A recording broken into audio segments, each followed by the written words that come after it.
Good morning again. Good afternoon, I should say. It's Tuesday, April 20th.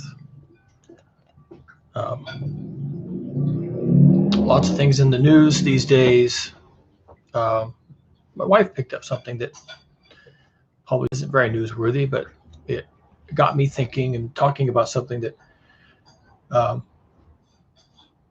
that's in my toolbox of assumptions about how the world works. But I recognize that I haven't actually explained it much. So I'm going to do that here.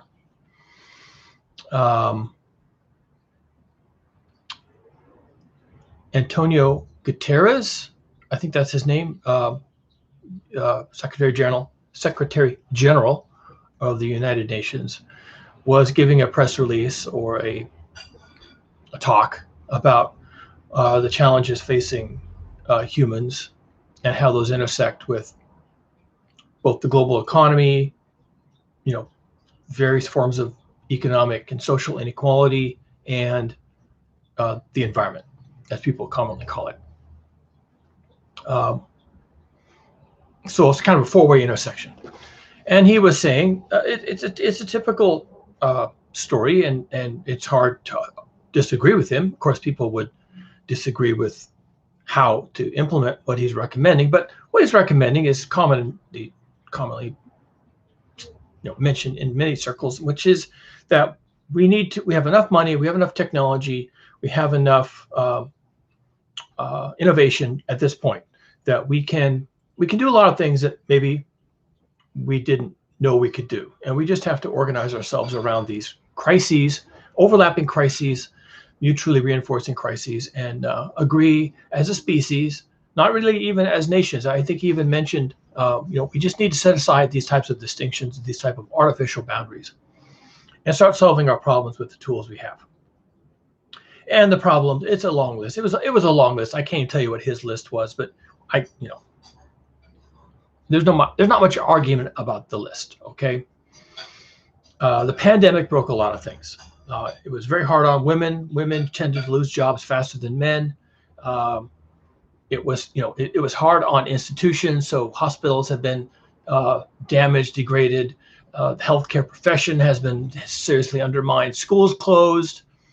It disrupted manufacturing. A lot of people lost their jobs, lost their livelihoods. We need to start looking out for people, distributing wealth more equitably. We need to jumpstart our manufacturing and various forms of development. But while we have the opportunity, while we're rejiggering things for the pandemic, we can also look at how we can make things more sustainable, more resilient, more green, as people like to say. And so on. So he had this fairly long list, and I don't think anybody would really disagree with the list. And so we stopped the video, and I said, this can't be done.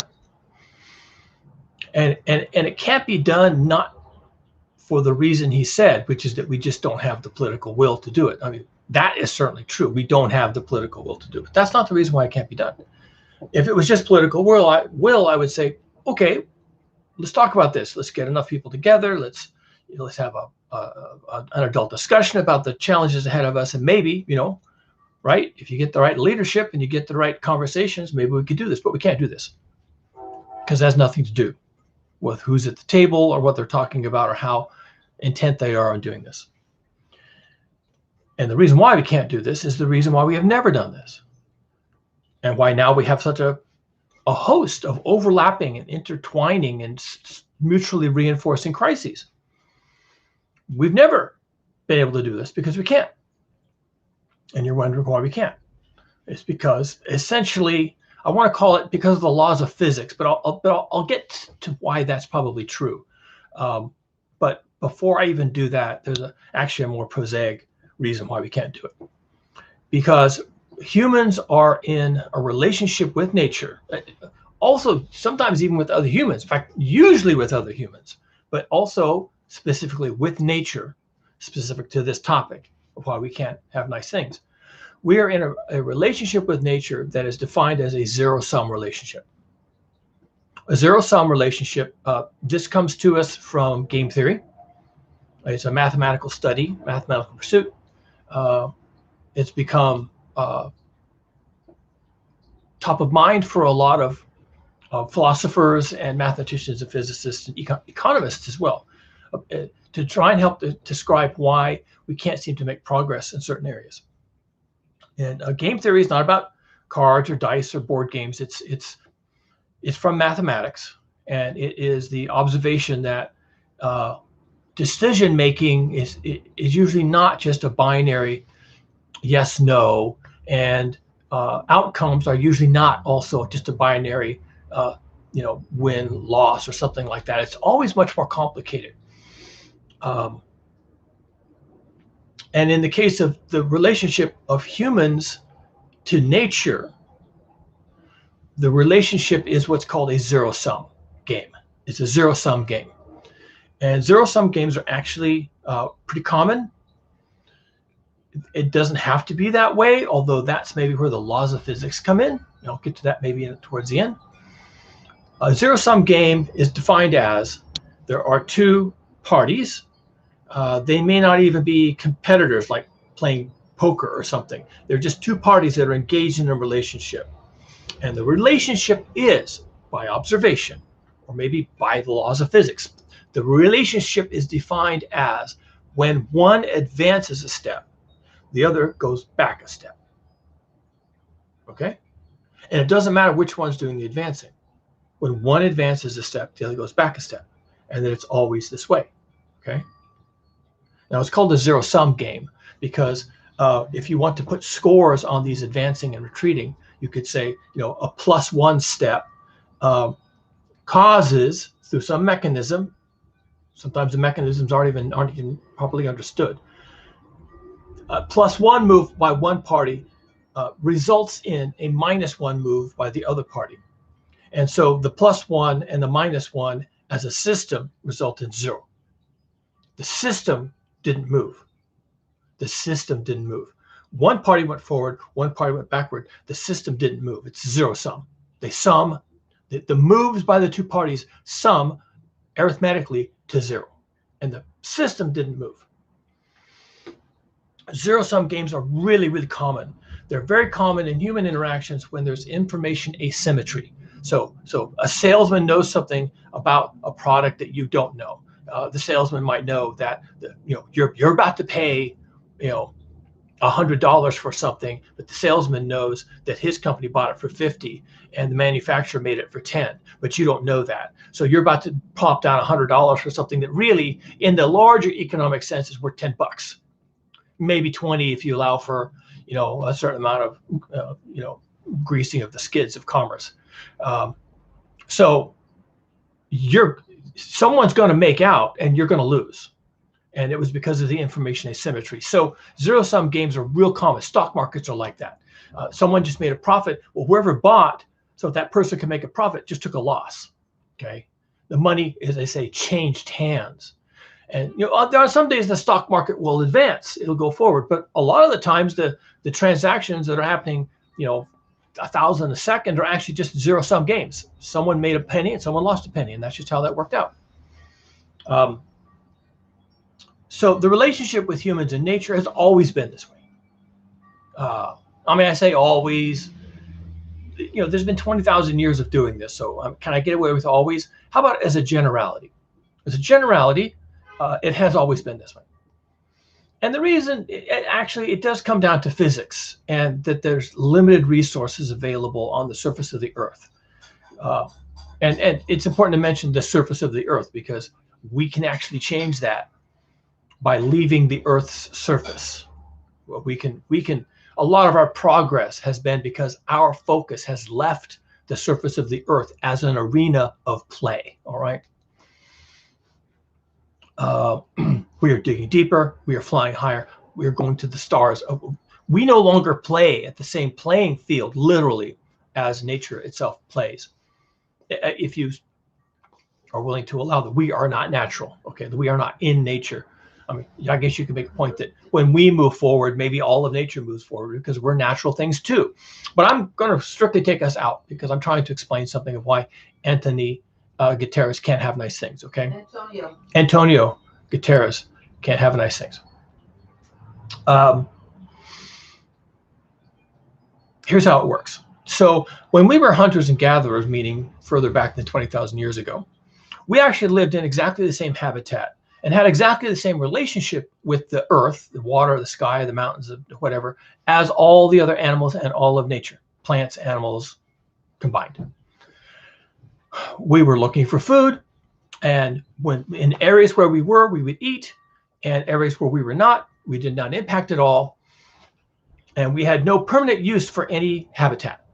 We moved through it like all the animals did, and when we died, we were left on the ground. We became food for some other organism, and when our populations grew, we would break off, and the other populations would move in different directions. But as we became more numerous, we began to dominate the environment.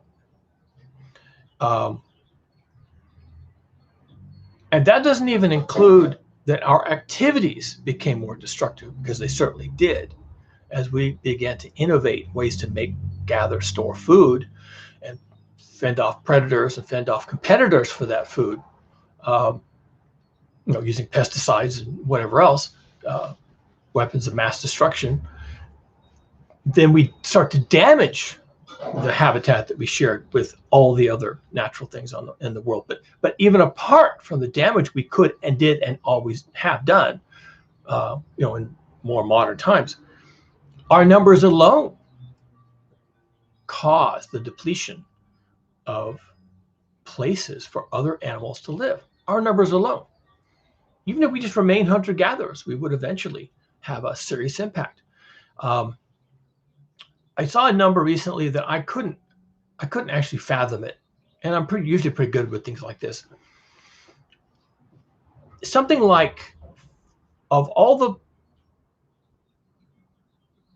I think it was animal. Fact check me on this. All the mammals. Of all the mammals, of all the mammalian life on Earth, Right. only 4% of that is now wild life. 96% of it is us and our domesticated animals used for some combination of labor, transportation, and food. Okay. Mostly food, right? Now, there's two ways that you get at one time, all the mammalian life on Earth was 100% was wild. That was the case at one time. There's two ways that you get a disparity like that.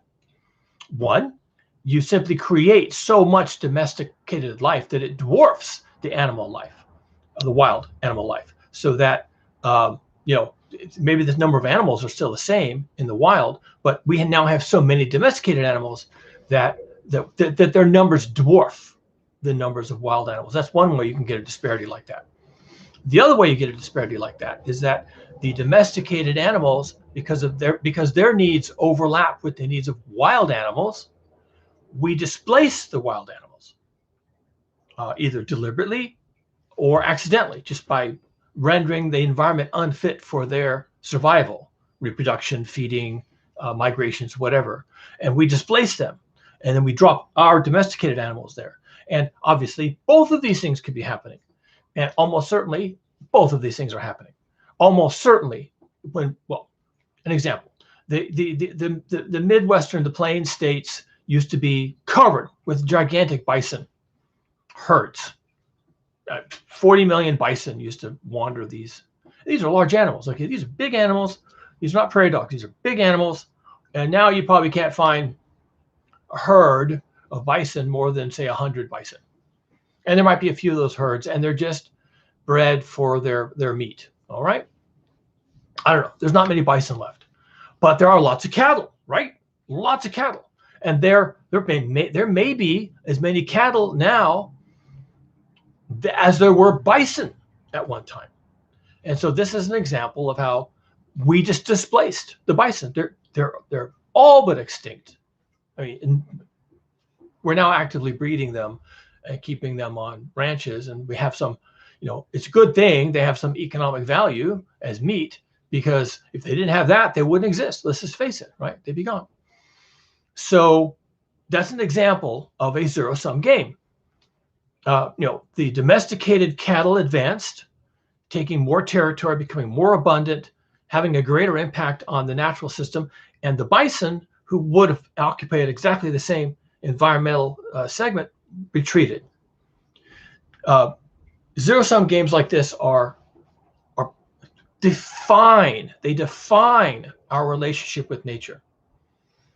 We've seen an advancement in the size and number of cities, while we've seen a retreat in the amount of open land available to animals and natural plants, native plants. Okay, we have seen an increase in well, I'm not even going to go into it. Okay, a zero-sum game is when one advances and the other retreats, and the net movement of the system of those two players is zero. Okay, one advances at the expense of the other. So when the Secretary General is saying we're going to find jobs for everyone, we're going to build more schools, have more vaccines, we're going to get women back to work, we're going to lower the poverty rates, and we're going to do all these things, meaning you're going to advance all these different players. You're going to advance all these different players.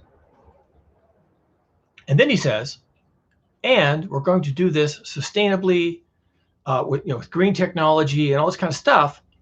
And we're going to preserve habitat, and we're going to increase habitat. We're going to increase biodiversity, because these are also goals that the UN has. And I say, no, you're not doing that. You've never done that. At no time in the history of history did humans ever advance themselves while advancing the natural world. Now, I'll offer my hypothesis about why that is, and I might even offer a way out. If the Secretary General wants to deal with it, then we can have that conversation. But I just want to make a point right now that on the face of it, with what he says he wants to do, he wants to advance all these human agents and give everybody more and distribute it better and do all this kind of stuff. And he wants to preserve biodiversity and clean up the environment and deal with climate change. No, you're not going to do that. Some of it is just kind of the conservation of matter, the laws of physics. You're going to give everybody a home. Well, how do you give everybody a home? You find a piece of open ground, with the dandelions and the butterflies and the caterpillars and the squirrels and whatever else is out there, the ant colonies, whatever. You doze it over, right?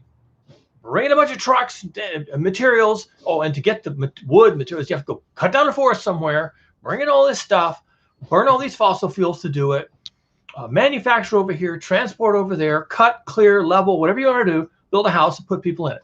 They have a house. Golf clap. And you've just destroyed something, a lot of somethings probably. And I'm not saying don't build housing for people, and I'm not saying that's a bad thing to do. Go ahead and do that. I'm in favor of that.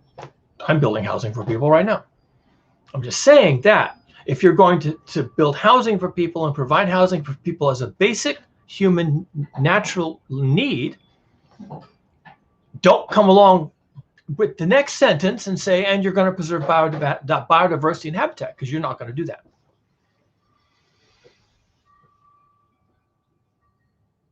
No, you're not going to do that. Now, could you do that? I don't know, maybe. In some hypothetical parallel universe, maybe. I mean, I could actually imagine that hypothetical. I could even, draw it out. Bullet points. Here's what you need to do to move the system as a whole, right? You're going to move this player, and you're going to move this player, and they're going to move together, and it's not going to be a zero sum. It's going to be a net positive sum, that when all the variables are resolved and everyone has made their move, right? Everyone's made their move. The whole system of players, including nature as a player, moves forward, okay? Yes, you can do that. But Antonio Guterres, I'm telling you, you are not going to do that. It can't be done. if you understand the limitations of the laws of physics and conservation of matter and energy, with all that as a caveat, it could in theory be done, but you are not going to do that. And to say in your speech that we're going to elevate all these things and it's going to be a plus, plus, plus here, plus there, and plus everywhere, everyone wins, everybody goes forward, all the boats float higher and higher and higher, and you're saying that the system as a whole is going to move in a positive direction. I'm here to tell you, you're not going to do that because you have never done that. As a species, you have never done that. And this is why we can't have nice things. We can't have the monarch butterflies. Why can't we have the monarch butterflies? Because they require habitat. There's a forest down in Mexico where they overwinter. Why do they do that? No one knows why they do that. It's one of those miracles of nature things. I'm sure David Attenborough did a great big documentary on it, okay? That's what they need. But those trees have economic value. The butterflies do not have economic value. Could you change that? Oh, sure. You can have butterfly tourism. You can sell tickets to see the butterflies, the 3 months that they're down there. But are you doing that? No, you're not doing that. Will anybody pay for those tickets? No, they're not going to pay for those tickets. No one cares about the monarch butterflies and their miracle of migration to Mexico to hang out in this little piece of forest. It's like 3 acres or something, okay? It's like 3 acres of forest ends up with all the monarch butterflies on the planet, pretty much. But those trees have economic value, and that land has economic value. Hell, you could put a casino on that land. You could put a mall. You could cut those trees down and make toilet paper. Did you know you can sell toilet paper? You can't sell tickets to go look at the monarch butterflies in Mexico, but you can sell toilet paper from the trees that they roost in. Cut down all the trees, make it into pulp, and sell it as paper. You can do that. You can make money doing that. You can't make money selling tickets to go look at the monarch butterflies in this isolated part of Mexico. So that's a zero-sum game. And you're going to lose the monarch butterflies. I did a video about this just a few days ago. You're going to lose them. They're lost. They are functionally lost. I'm sure there's a monarch butterfly somewhere in the world, and you could point to that and say, see, you're wrong. See, you're wrong. Nevertheless, because their requirements are so strict, and by the way, it's not just the forest that they roost in over winter. They also have a very specific requirement for their food for their caterpillars. They eat milkweeds. Milkweeds are weeds, and they are very large, very visibly obvious weeds. They're very distinctive, and farmers don't like them. They don't like seeing them, and they spray them. Spray. They don't hurt anything. They're not poisonous. They're not anything else. They just don't like the way they look. They're large, great big weeds, and they just spray them. Look at that milkweed out there. Oh, I hate that stuff. Oh, spray that. Go down there and spray it. So they do. Herbicides. And they're gone. So the monarch butterflies, when they leave Mexico and they fly up here to find the milkweeds that they plant their eggs on and that the caterpillars eat, they don't find them. They're certainly not finding them the way they used to. When I was growing up as a kid, where we lived in rural Northern California, there was milkweed all over the place, right in front of my house. Big tall plants. They get about 3 feet high. Great big leaves, big gray leaves. And all summer, I could go out there and find the big, brightly colored caterpillars of the monarch butterflies. And then later, when they pupate, they make this really big, it's almost 2 inches long, 1.5 inches anyway, a chrysalis, beautiful chrysalis. It's probably one of the most beautiful things nature creates is the chrysalis of the monarch butterfly. It's got gold dots on it. It's absolutely stunning. It looks like a Fabergé egg. It's just amazing. And I grew up with these things, and we watched them.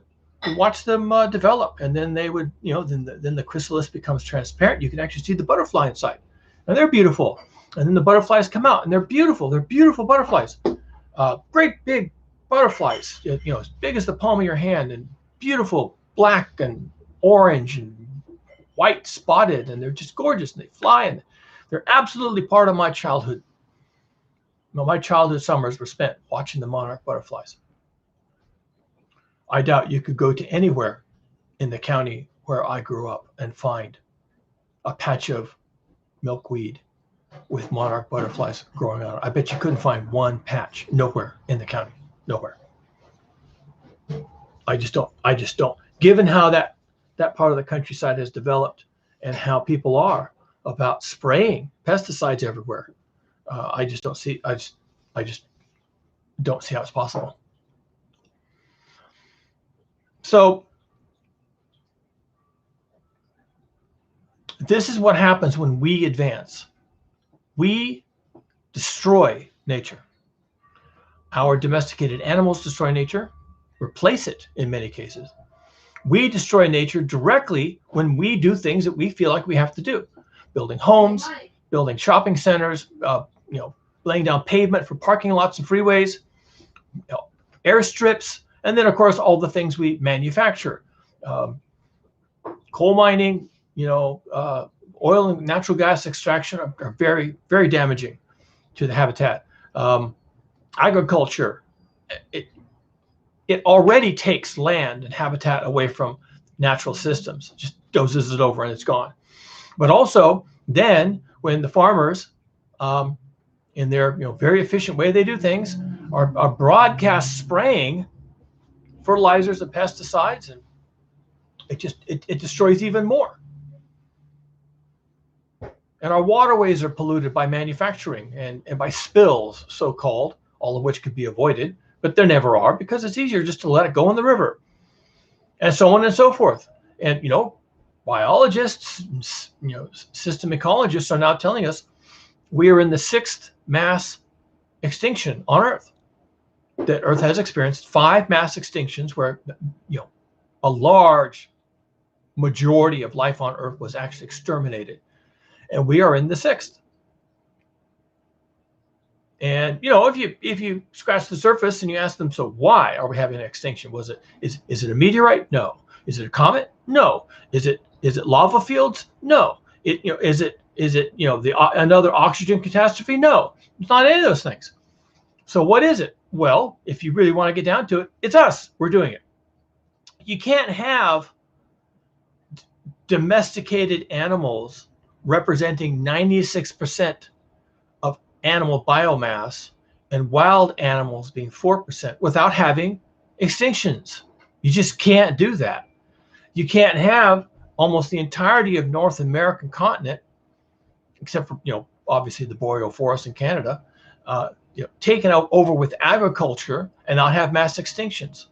You can't have the burning and felling of the rainforest in Brazil, the Amazon, without having mass extinctions. You can't have millions of acres of oil palm in Indonesia without having mass extinctions. You just can't do these things without having other types of animals and plants go extinct. That's just how it is. It's a zero-sum game. It's a zero-sum game. Now, I've been hinting that, well, actually, yes, you could. But what I'm trying to say is 2 different things. One, people doing things as people do them and have done them for thousands of years is a zero-sum game. That's how we're accustomed to doing things.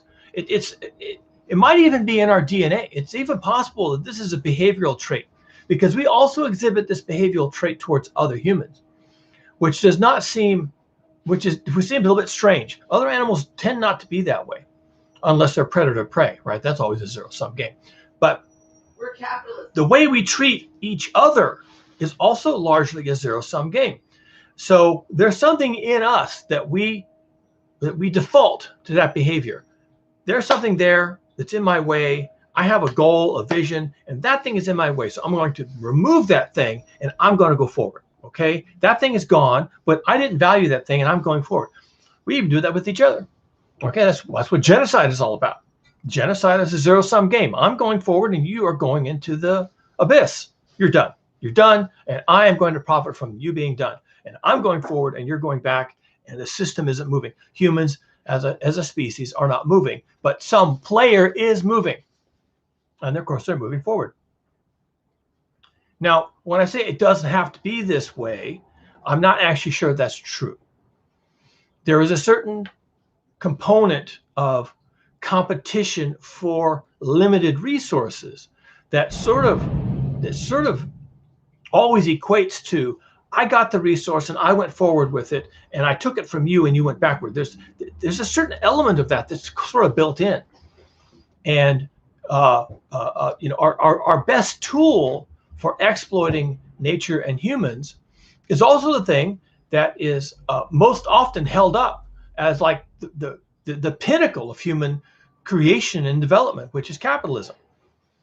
Capitalism and financialization and some other tools that we've developed, mostly abstractions, they're just abstract tools, are very efficient and well documented, well understood ways to play the zero-sum game of exploiting something to exhaustion so that some other player can go forward.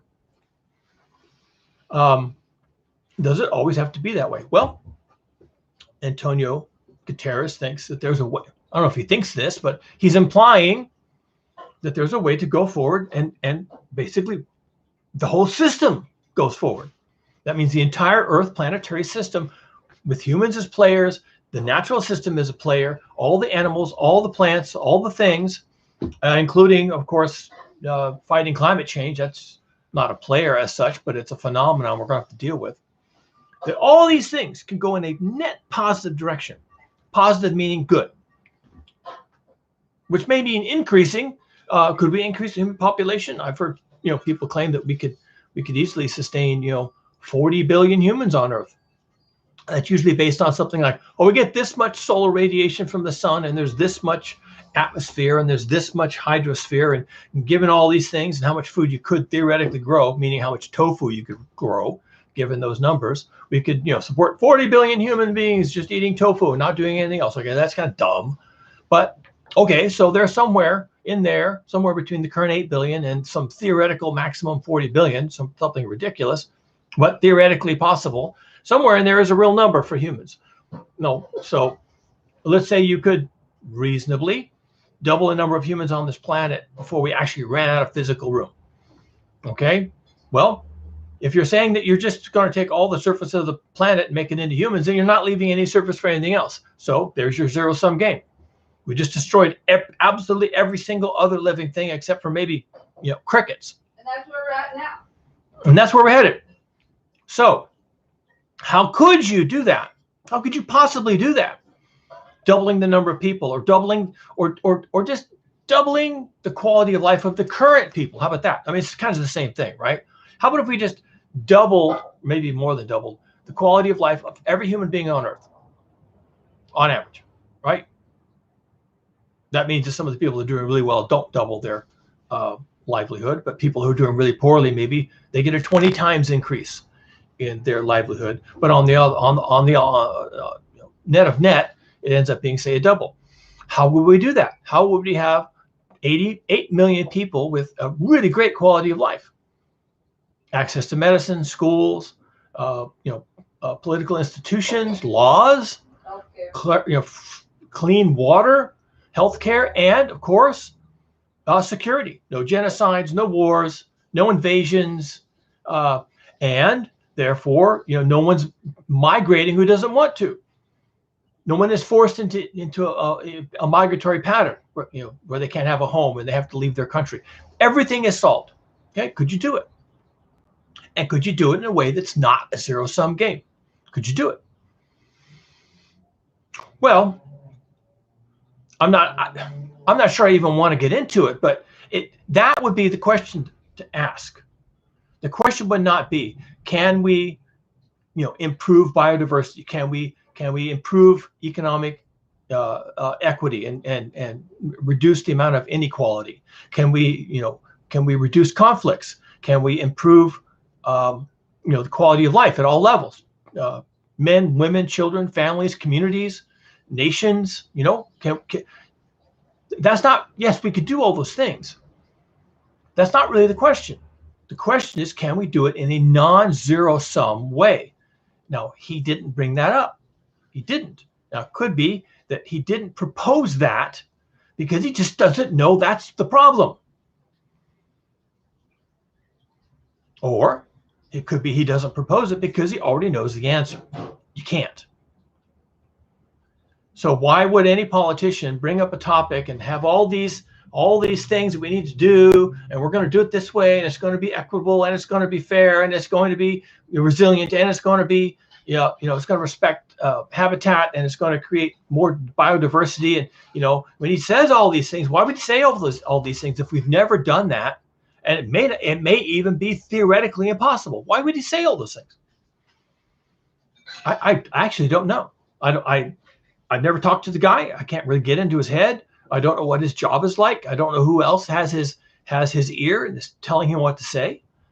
But you need to face the prospect that all of his aspirations are not just difficult and requires political will, but are actually impossible due to the laws of physics and conservation of matter. That there are actual physical laws that preclude his list. And we need to solve that problem. We need to solve the problem of conservation of matter. Is there a way to have African elephants roaming the savannas of Africa and yet bring all the African people up to whatever you want to call it, Western standards, or even just African standards, whatever their social values are, what they want to preserve, the people they want to be? They don't have to all be Western wearing Nike shoes. I mean, that might actually destroy Africa. Who wants them to be like us? What if they want to be like them, right? But they still want to have indoor plumbing, medicine, healthcare, education for their children. Maybe they want those things. All right. So can we have an Africa with all the people that are there now, maybe even a few more, and they have all the things that they want and none of the things they don't want, and they can preserve their cultural heritage, they can preserve their unique identity, we can all enjoy their unique contribution to the human experience, air in Africa, and yet right out there, you look out the hotel window and there's a herd of elephants walking across the savannah. In a completely pristine habitat, no humans, just elephants. Can we have that? That is not guaranteed. In the world of the zero-sum game, that having all that, including that, is by no means a slam dunk. In fact, the default outcome is that we elevate everyone on Earth to whatever standard of living they desire, while maintaining their identity, and we will degrade everything that isn't human. That's the default. The zero-sum game. It's the game we've been playing with nature as another agent on this planet, another player. That's the game we've been playing with nature since we abandoned our own natural way of life.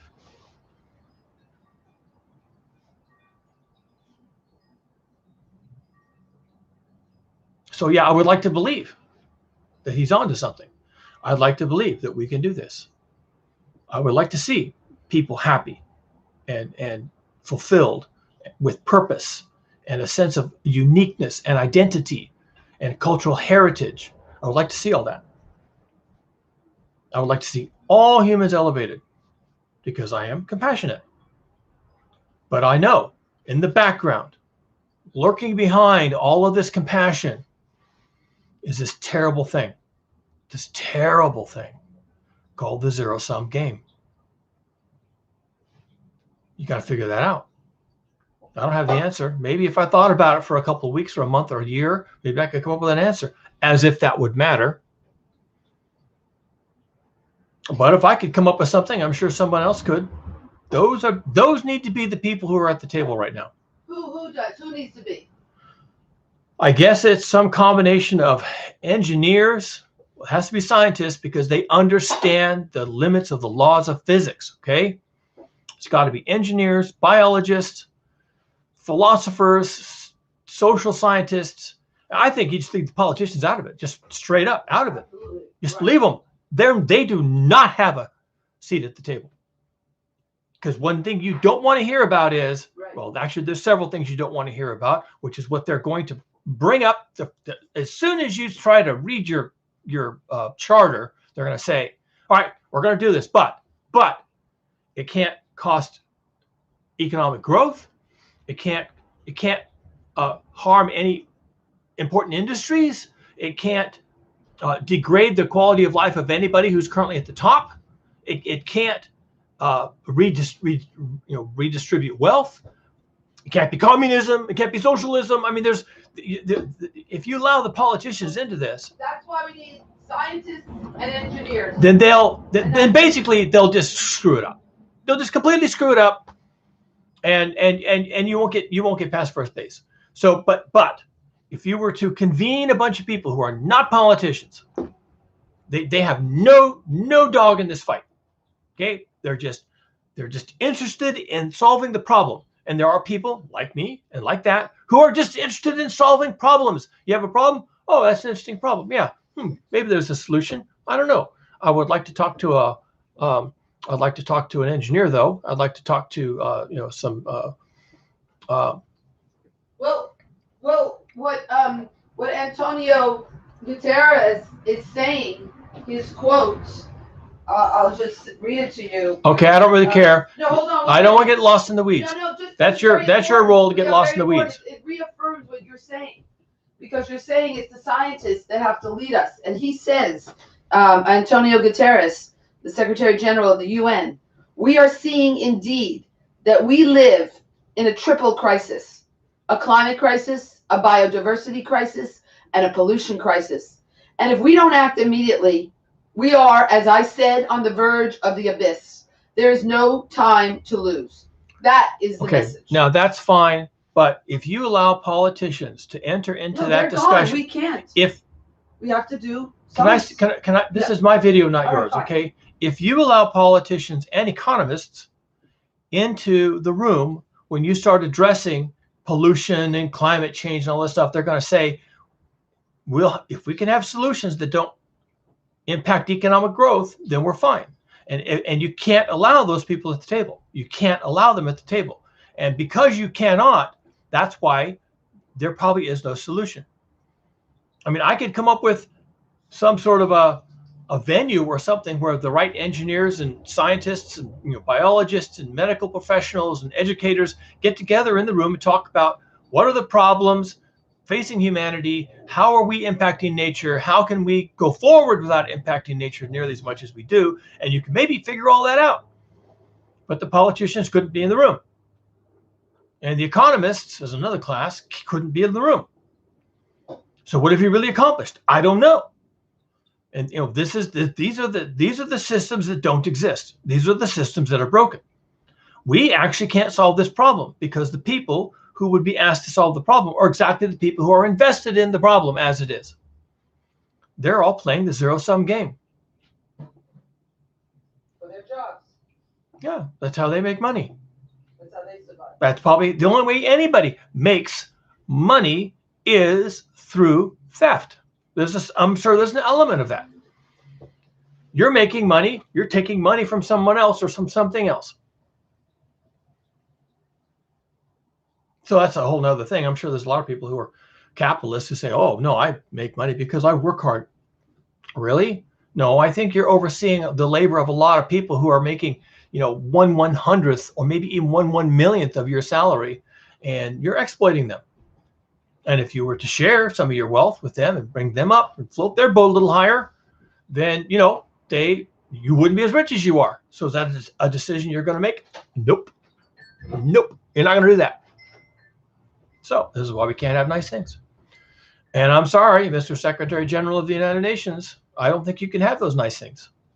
So long as we are allowed to continue playing a zero-sum game with nature. So if anyone knows Antonio Guterres, you might want to run that past him.